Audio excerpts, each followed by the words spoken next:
call for presentation of call for technologies. We are recording this presentation, but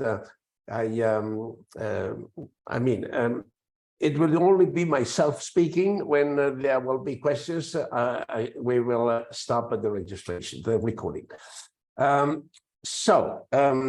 First, we are organizing chapters. The first chapter is Metaverse and MPAI. And Metaverse is a new entity needing standards. There is interest in the Metaverse for several reasons. People expect the Metaverse to be like the web, harder to happen without the standards. There are many customer industry having different interests. So, for instance, we have Chris. He represents a very particular, but a highly important industry. And therefore, we can hardly expect that one size fits all. By the way, this is not a new problem in standards. In MPEG, we have introduced the use of profile that has been very, very useful and can probably be useful here as well. So far, MPAI has developed two technical reports. The first one is functionalities for the MPAI Metaverse model. And the second one is functionality profiles of the MPAI Metaverse model. Now we intended to develop a technical specification. And the specification concerns the architecture. 2 words about MPAI. We have moving picture audio and data coding by artificial intelligence. We are an international, unaffiliated, not-for-profit standards developing organization. We develop AI-based data coding standards. But importantly, we add to it clear intellectual property rights licensing frameworks. A very quick overview of MPAI standards. Our approach is to have standardization of AI based on components. So we take an AI application, we divide it in smaller components called AI modules, we aggregate in one or more workflows, and we execute the workflows in a standard environment. And this standard is what you are seeing here in red, the AI framework. Then we have more. We have a governance of the MPAI ecosystem, which is a system-wide standards. We have 4 technical specifications and 2 technical reports. Context-based audio enhancement. Marina is the chair of this development committee. Compression understanding of financial data, multimodal conversation, neural network watermarking, MPAI Metaverse model functionalities, the one that I've said, the technical report, and the MPAI Metaverse model functionality profiles. But we're doing more.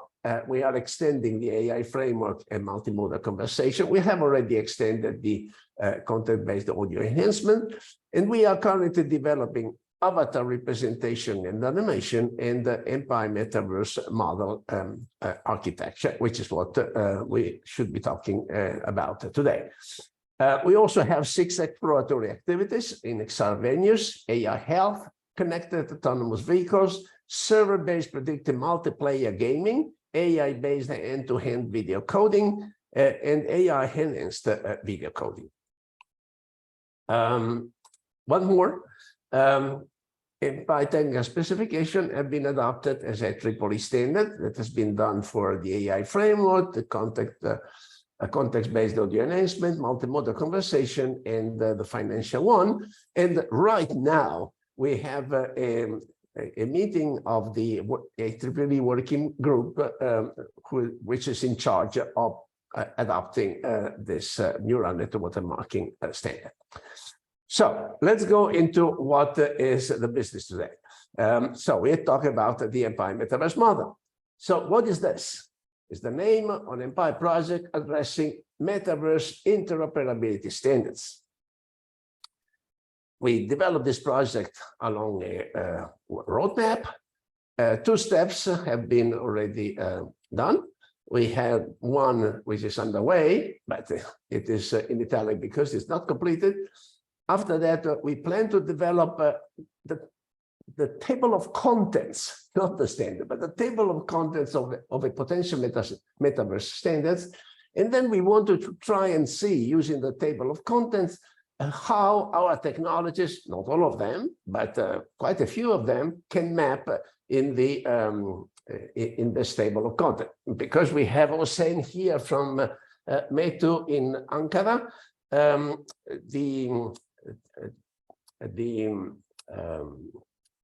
audio scene description technology is clearly a technology that is very, very useful for the metaverse. So before you ask this question, I ask myself, if MPAI develops standards for AI meta coding, why is MPAI engaged in metaverse standards? So this is the question. Many have that question. And the answer is that the metaverse needs a lot of technologies. And this technology concerns data and their transformation, which is what we call data coding. The metaverse is therefore an excellent source of standards projects. We have already several standards that respond to metaverse needs, and therefore the metaverse is also for us a great integration platform where we can integrate many of our technologies. So then, what is the MPAI-MMM architecture? It's a specification of the operation model, and the functional requirement of a metaverse instance that we call M-instance. This is a word that will appear frequently in these slides.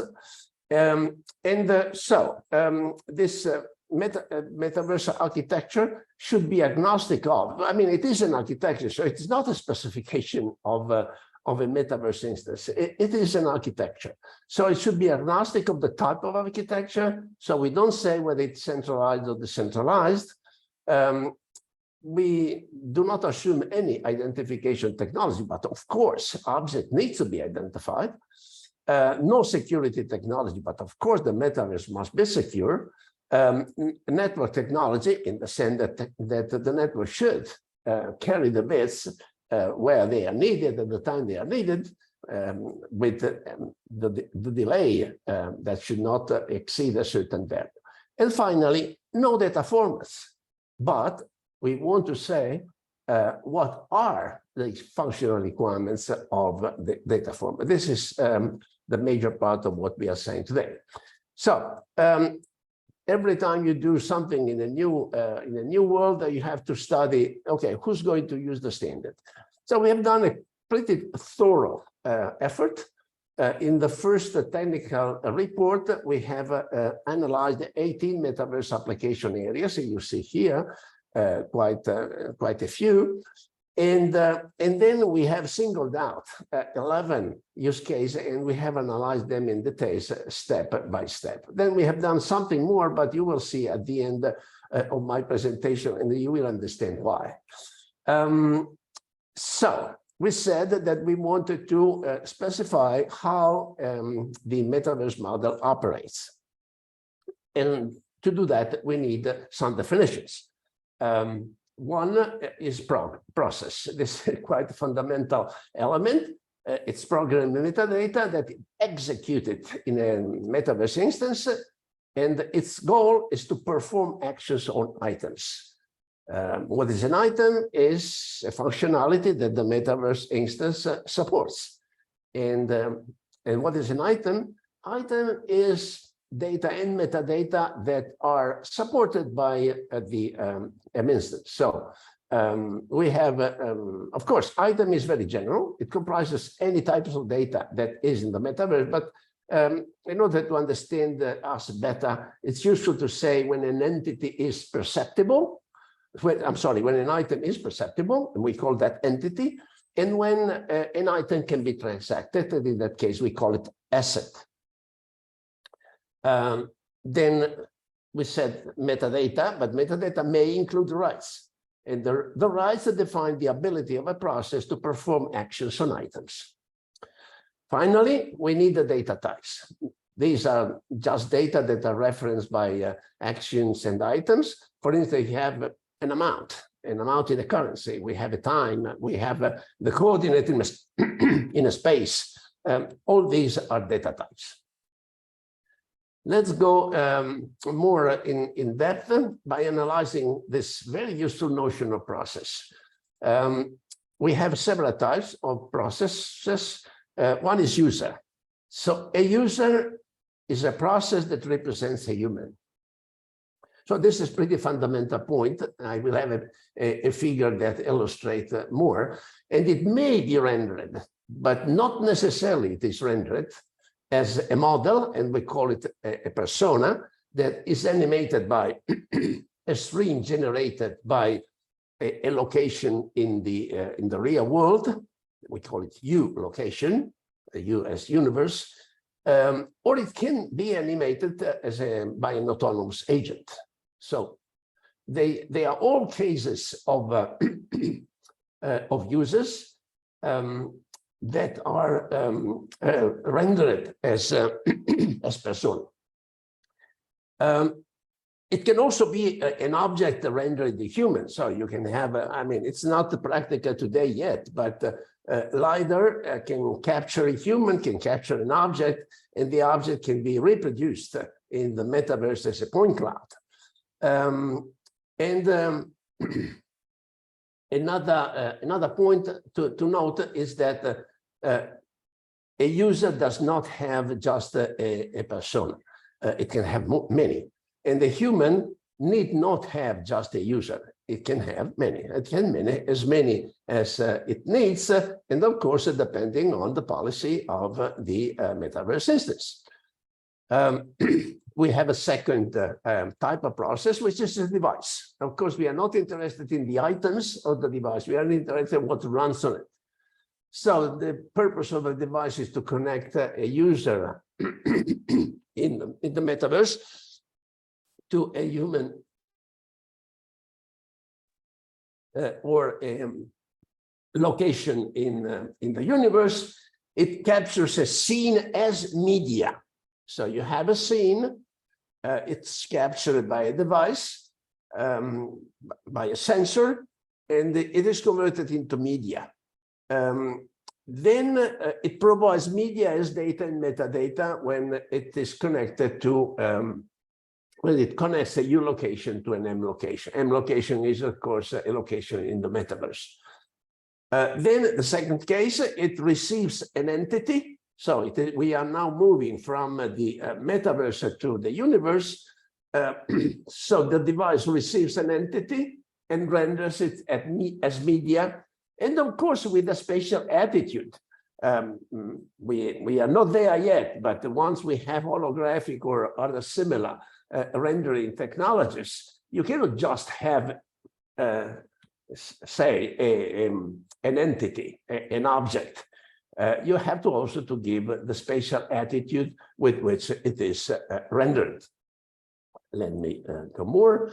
So this is the figure that I was referring to. I think it is a very useful figure. Of course, you are welcome to make a comment on this, possibly not now. So on the right, on the left-hand side, we have the human. The human is firmly in the universe. The device, in the sense that I have described it, it is halfway in the universe and halfway in the metaverse. Then we have the user, and the user, I said, it is a process, and so I represented that with a string full of numbers and characters. And then the user can be rendered as a persona. But, you know, that is just one of the things that a user can do, because it can usually, it talks with other processes in a way that we are going to describe very soon. Then we have two more processes: service, general name for something that provides functionalities, and app, because it is something that we have in today's devices, and I wonder why we shouldn't have it not in the case of the metaverse. So now let's give some features of the MPAI Metaverse model architecture. It senses data from U locations. It produces items. How? It senses data, processes that data, or it generates the items autonomously, or it generates the items by mixing sense data with autonomously generated data. Then it performs actions on items in the metaverse instance and potentially in other metaverse instances. It identifies processes and items. And so a process or an item can have more than one identifier.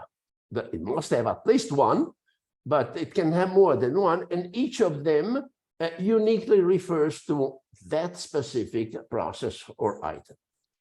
It also contains M locations, and these are the places in the virtual world. As much in the real world, we have U location, which are places defined in a certain way. But in the metaverse, they are populated by digitized and virtual objects. And of course, as I said, this is an item with a spatial attitude, which is position and orientation.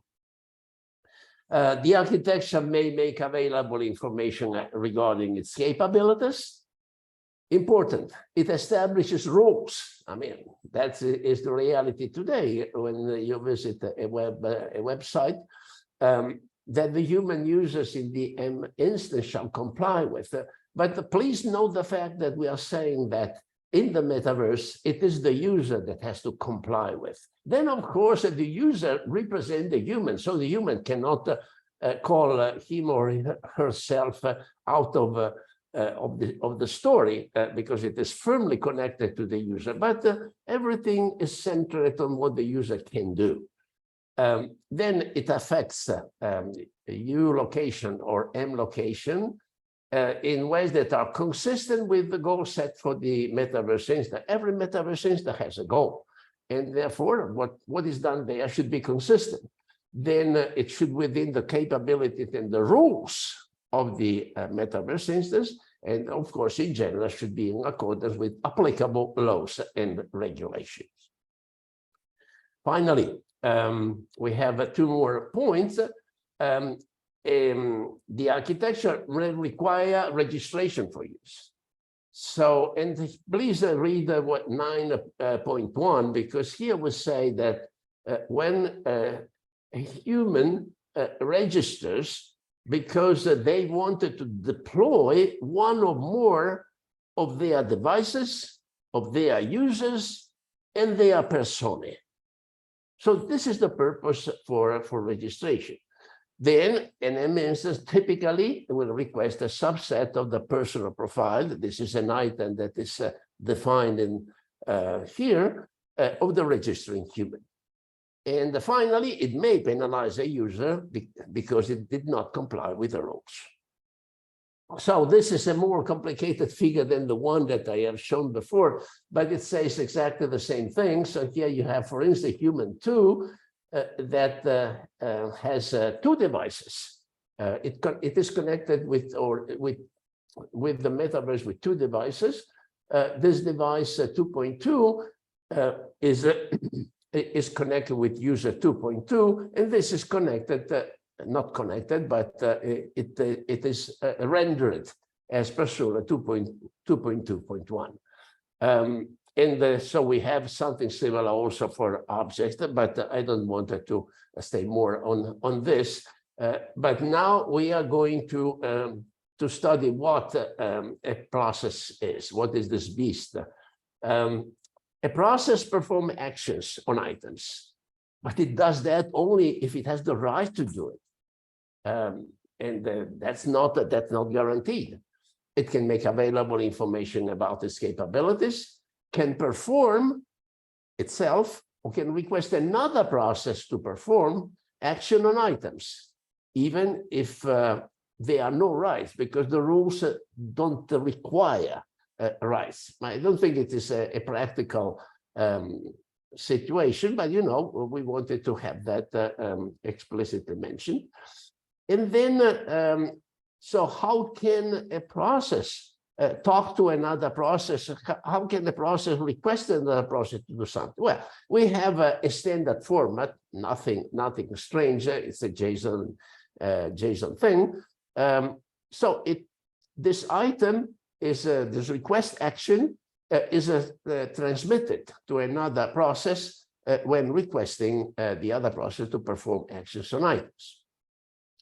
Then a process can perform a request if the requesting process has the right to perform the request, and if the requested process has the right to perform the requested action. So this is both ways. Then it can transmit a standard format response action to the requesting process. It's very simple. We'll have a look at it, and may need to be certified by the manager of a Metaverse instance if it is going to run in the Metaverse instance. So this is a very simple description of the request action and response action. In the request, we have the request action ID, or there is also an ID. There is a time the request has been emitted. There is the ID of the source process, the ID of the destination process, and then we have the list of items on which an action is requested, where they are, where they should be placed, where should the output items be placed, and what rights the requesting user, the requesting process is asking for to act on the process, on the produced items. The response is very similar up to the destination process. Then, of course, there are the items that have been generated, if they have been generated, because there could be some errors and nothing was done. So this is a very simple figure to explain why a process one can ask a process two by issuing a request action, and the process two, if it could execute, could perform the request, provides in response. So this is a little bit more complicated, but I think it is very important to consider this, because here we have the case when we have this process A1 in Metaverse A that is requesting process B1 in Metaverse B to perform an action. Okay, so as usual, it issues a request action.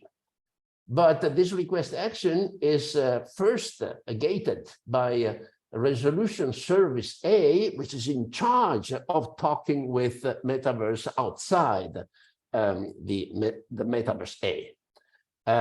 So the resolution service receives the request action and passes on to process B. Now, process B finally can act and imagine that all the rights and everything is okay. It discovers that an item has a format that is unknown to process B. In that case, it will send the item to a conversion service, and the conversion service will respond with the converted item so that process B1 can perform what has been requested. Then, as usual, the process B generates a response action that is sent to resolution service, is sent to the other resolution service, and is sent back to A1. Here again, the same story. The response action can contain items of an unknown format, and therefore a conversion service is called to help. So this is how we in principle, we can resolve interoperability across M instances. Of course, we should be very clear that this can work when we are dealing with data that do not have very constraining time requests. Because if we say that the interaction of a user with the metaverse should happen within 20 milliseconds, we don't have the time for making complex conversion of real-time data.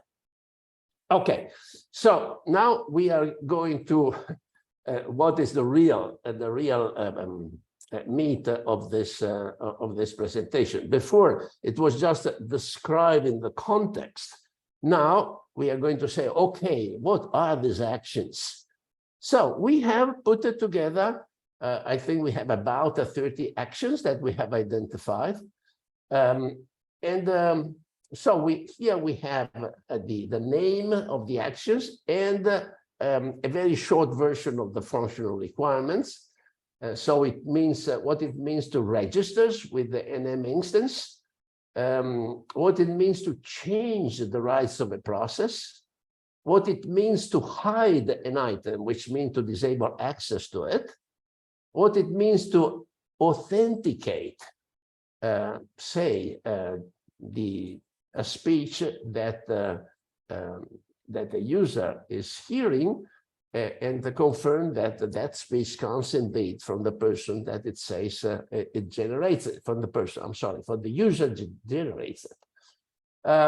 Identify is a very powerful action, because data and metadata are not known in the metaverse instance. Data and metadata have to be converted into an item. It doesn't mean that we have to make a complex processing. Simply, we have to attach an identifier to this data and metadata so that they can become an item and they can be processed. Modify is when you start from an existing item and you wanted to change some data and metadata, and therefore you create a new item by modifying an existing one. Of course, this can be done if the user has the right. I mean, you cannot you cannot do this kind of things at will.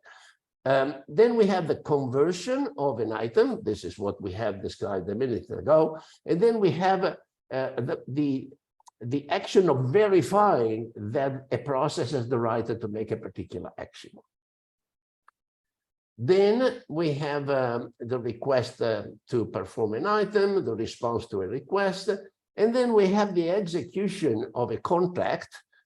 So as I said, we do not assume any particular architecture. We don't assume that there is that we have a blockchain available. But if there is, this contract should map very well with what a smart contract is supposed to be. This is a set of actions when we call a service.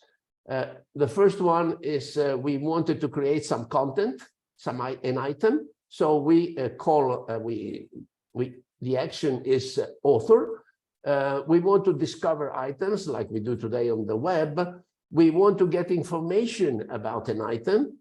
We want to interpret an item, which, for instance, requesting the translation of an utterance, recognize a face, convert a sign language message. We also have post an asset. So I have an asset and I wanted to put it on sale.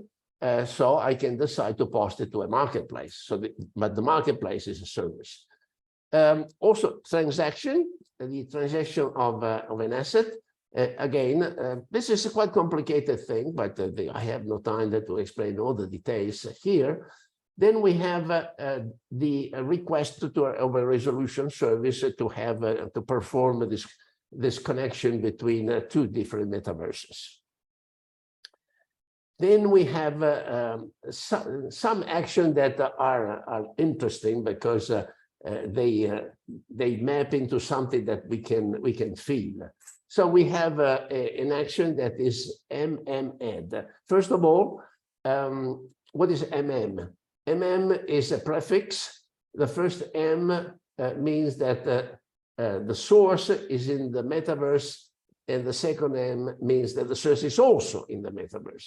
But we also have the case when the source is the metaverse and the destination the universe. When the source is the universe, the destination is the metaverse.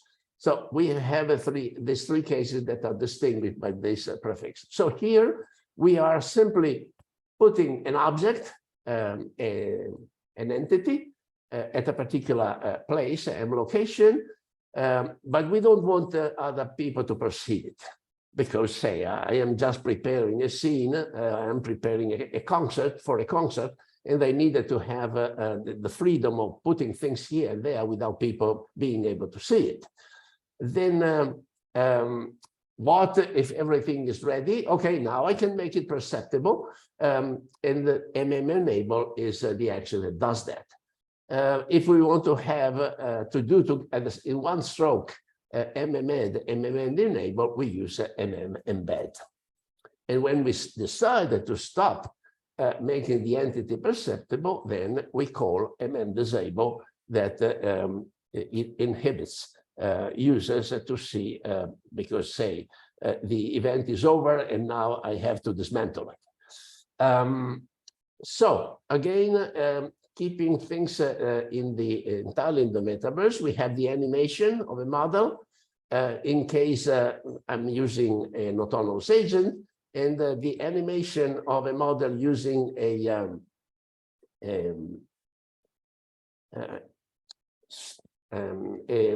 stream of data that comes from the universe. I noted that this should belong to another place. So sorry for this mistake.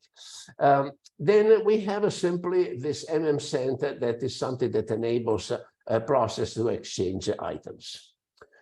Then we have the first set of actions that refer to the case when the source is the universe and the destination is the metaverse. So first, we have a device that captures a scene, and the result is media. Then we have this other sense when the device sends this data and metadata, which is the media, to the metaverse. And then we have a render that does the two in one stroke. But there are quite a few details that I will skip it. I will skip. Then we have the case metaverse to universe. So we have actuate. So I am asking the device to present data and metadata, media, to the real world, or render when I do it in one stroke, because of course the first one should be preceded by an MMM send, which is going from the metaverse to the device, then MU actuated from the device to the real world, and MU render does the two in one stroke. And then we have also the possibility to store items in a particular address. And then we have this rather complicated action that includes the fact that first I place a model at a particular place, then I call animation from the universe, and then I go from the metaverse to the universe. So in practice I close the circle in the transmission. So let's go now to items. So this is we have a lot more, so I will try to be more succinct. So we have what is an M instance, what is an M environment, what is an identifier, what is a program, what is a contract, what are rights, what are the capabilities of a metaverse environment. For instance, the fact that we can exchange messages between processes. The process can expose capabilities. What are the capabilities of a process? Then we have the request for action. So this is something that we have already seen here. I've just reported all the data that we have seen before, and same for the response action. What is an account? So there are quite a few data that are present in an account. And here we have some of the data that are part, so activity data. So it's essentially the log of the activity of a process or a user. Personal profile, this is the usual data of a human. Then we have some requirements for the rules of an M instance. We have also social graph. So this is the network of connections between a user and a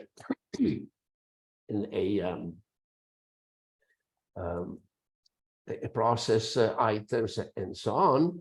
And then we have the user data, which are all the data that are related to a human and their user, those that we have seen, the rights held, the personal profile, the persona, the activity data, the social graph. Then we have some financial items. What is an asset? What is a ledger? It's the list of all transactions for a particular set of parameters. Provenance is more specifically from one asset, what have been the transaction from the beginning until the last. So here we see some of the complexity of the transaction items. We have quite a few things that are involved: time, value, rights, and so on. Then what is a value? Value is an amount in a currency. And the wallet is a container of currency units, and it should include certain things. Then we have items that related to the access to a service. So you remember that I said I want to authenticate. So I do that by creating an authenticate in item that is put in the request action. And the response is authenticate out. That includes, for instance, the information about how the information should be displayed in the metaverse. Then we have discover in and discover out. We have then inform in and inform out. And finally, we have interpret in and interpret out. Then, so let's go to the entity. So we identify the notion of event, experience, what is an object, what is a model, what is a persona, what is a scene, what is a stream, and what is an interaction. Map is a very interesting item because this is used to, well, I would say, make a bridge between the real world and the virtual world in the case we have an AR application. So essentially, it provides a correspondence between the critical points in the universe with the selected points, locations in the metaverse. So then we have M location. So this is interesting because we have to say this defines a space in the metaverse instance. So it is quite complicated. The U location is not simple either. It is also quite complex to define. Actually, there are many discussions about this. And okay, so let's go quickly to the data types. So we have address, currency, amount, time, coordinates, orientation, point of view, position, and spatial attitude. Spatial attitude is position and orientation. Then we have, so this has been driven by a result that we are obtaining inside MPAI. This will be part of the multimodal conversation standard, version 2. We have the notion of cognitive state, the notion of emotion, the notion of social attitude.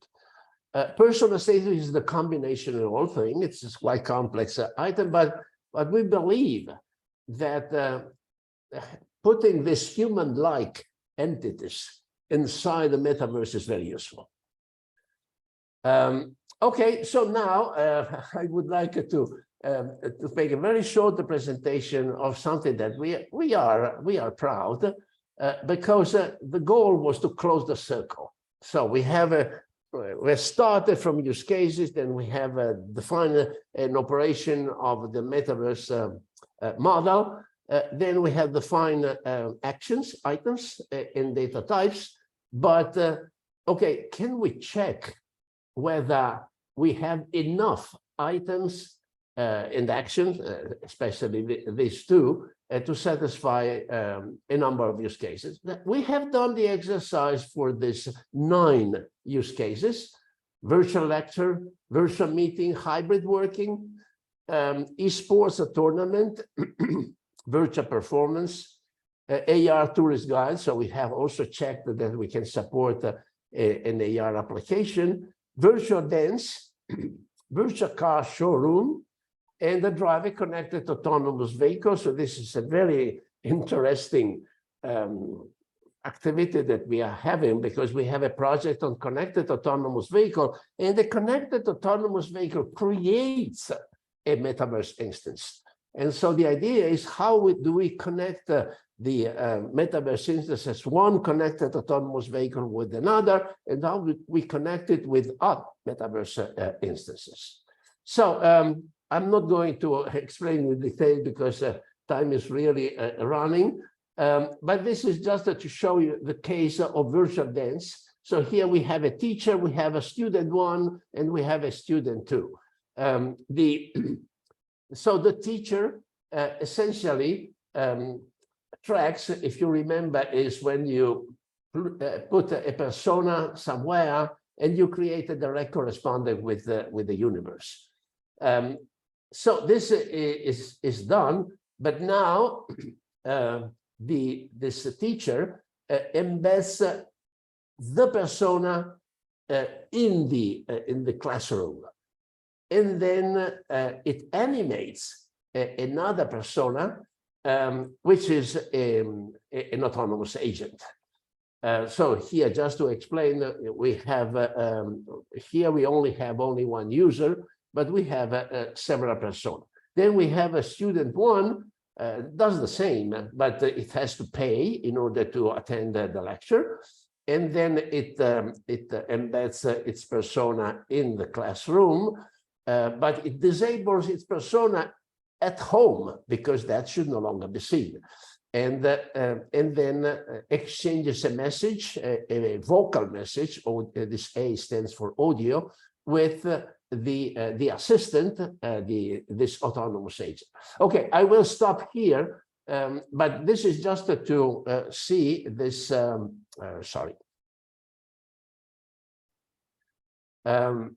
this point that we have developed a use case description language, and we have used this language by applying actions and items to these 9 use cases. And so far, we did not detect the need for more actions and items, which is not a proof.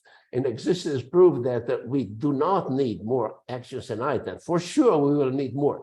But we can claim that a significant range of use cases can be supported with the actions and items that we have identified and describe the functional requirements. So the call for technologies. So this is looks like legalese, but it is not. So if you wanted to contribute to this technical specification, you're invited to submit a response. You don't need to have own technologies in order to submit a response.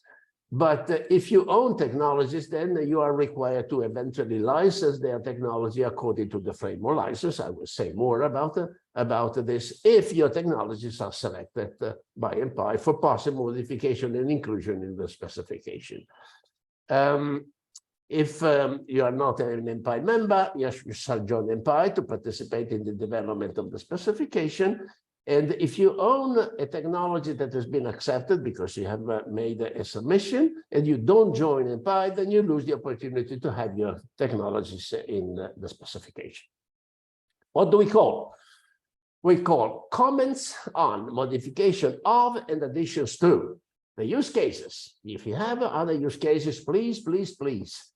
If you have a functionalities, no, I mean, and we want to comment, modification, and addition to functionalities of the MPAI Metaverse model that are derived from the use cases, and mostly comments, modification, and addition to processes, item, actions, and data types. Just to be clear, we do not call for item data format. We only wanted to know what are the functional requirements of the data format. This is very important in the perspective of having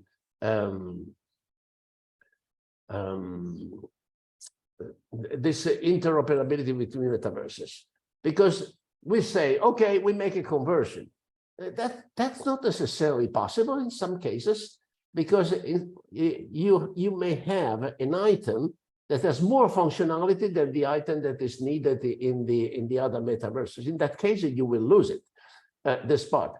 But if you go in the other direction, then the other metaverse can do less than it could do.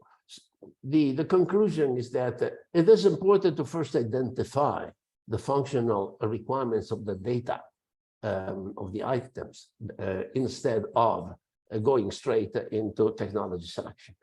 So this is a mandatory text in the responses. I mean, this is all public documentation, so I don't want to spend the time reading this. But of course, it is important. Your legal department will certainly want to have a say on this. And so these are the steps. So we have published the call on the 14th of June. We are here presenting the second time the MPAI-MMM architecture. By the 30th, we would like to receive, but it's not mandatory, an intention to submit a proposal. The 10th of July is the submission deadline. We'll start evaluating the responses on 2 days later. And we intended to publish a first version of the specification on the 23rd of August. And this will be for community comments, so it will not be the final version. But we will include the community comment and publish the technical specification in the final form on the 29th of September. So the framework license, again, this is it's all published public content, what covers definitions, and then here we say we'll be in compliance, we'll grant access, the license will cover, the scope of the license may be subject to blah, blah, blah, the royalty will apply, and the implementation may use other IPR. When a special license can be provided, and here we have the exemptions. The preference will be so there will be because we have done for other standards as well. We have a patent pool administrator, and so the license will be issued before commercial implementation of the specification becomes available on the market. So this is an important point that answers the question, so when can I use the standard? Well, we try to give an answer in this way because we cannot say more because of competition law. The total cost, so this is another important element. And okay, so that's also the conclusion. So we are calling for the technologies that enable the MPAI-MMM architecture. The goal is to develop a technical specification for the operation and the functional requirements of the components of the MPAI-MMM architecture, and especially it will be process, actions, and items. And the architecture is the starting point of the next step, as I have said at the beginning. After having said that, thank you for your participation. We look forward to working with you in this exciting project. This is MPAI, and this is our motto: join MPAI, share the fun, and build the future. So thank you for your patience in following this presentation. So it's 50 minutes. Sorry for that, but there was a big amount of content that I had to present. Now we can stop the